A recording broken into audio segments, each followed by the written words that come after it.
The Great Leaning Out: Why Corporate America's Loss is Our Community's Gain.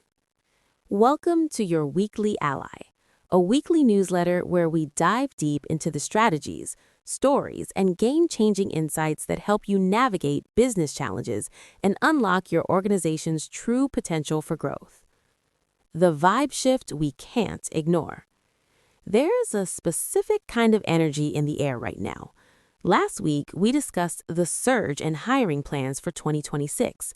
But interestingly, the most ambitious leaders aren't updating their resumes for another corporate role. They are looking for an exit. For a decade, the playbook was clear: lean in, speak up, climb the ladder. We were promised that if we just worked hard enough, the system would work for us.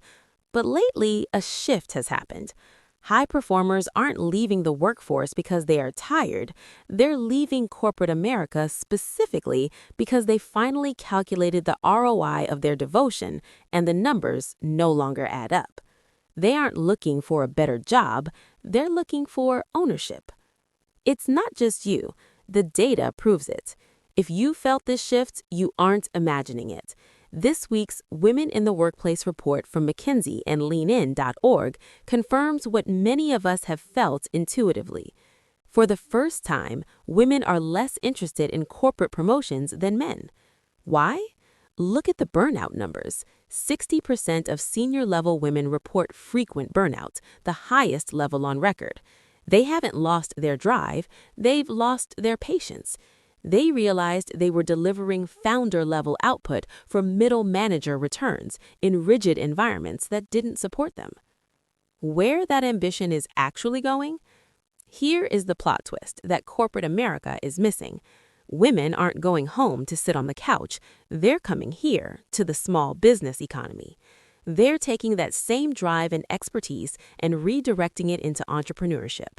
According to Gusto's 2025 New Business Formation Report, women started 49% of all new businesses last year, a massive 69% jump since 2019. The math is simple. If the corporate ladder is broken rungs, women build their own staircase.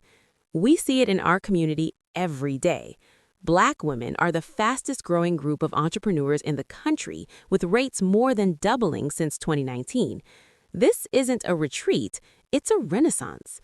Women are 30% more likely to say they started a business to control their own schedule. They're trading climbing for building. The opportunity: a new kind of talent partnership.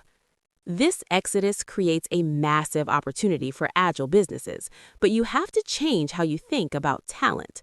Since many of these leaders are leaving to build their own things, they likely won't take a standard 9-to-5 job offer. But that actually works in your favor. This shift unlocks two new ways to access top-tier talent. The fractional unlock. Many of these new entrepreneurs are launching consultancies. You can now access VP-level expertise, marketing, finance, ops, on a contract basis. Talent that was previously locked inside a Fortune 500 company without the full-time headcount cost. Or the intrapreneur role. Not everyone who leaves wants to handle payroll and taxes. Many just want to build without the red tape. If you can offer a role with extreme autonomy and perhaps equity, you can attract a founder-level operator who wants a platform, not just a paycheck.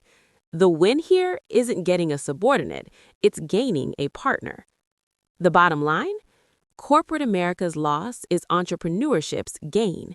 The women who are leaning out of corporate structures aren't giving up, they're just choosing to lean in to something they can actually control: their own businesses, their own time, and their own worth. Welcome to the other side. The view is much better over here. Want to go deeper? Leaving the corporate world is the easy part. Leaving the mindset is harder. I realized that many of us, myself included, accidentally dragged our corporate survival habits into our businesses, and it's killing our speed. I wrote a deep dive on Substack this week, breaking down the 3 specific corporate reflexes that sabotage new entrepreneurs and exactly how to rewire them. Read The Corporate Hangover and How to Cure It. New here? Welcome to your weekly ally. Subscribe to join entrepreneurs building what matters. What is the one corporate rule you were happiest to leave behind? Hit reply and tell me. I might share the best one shared in next week's issue.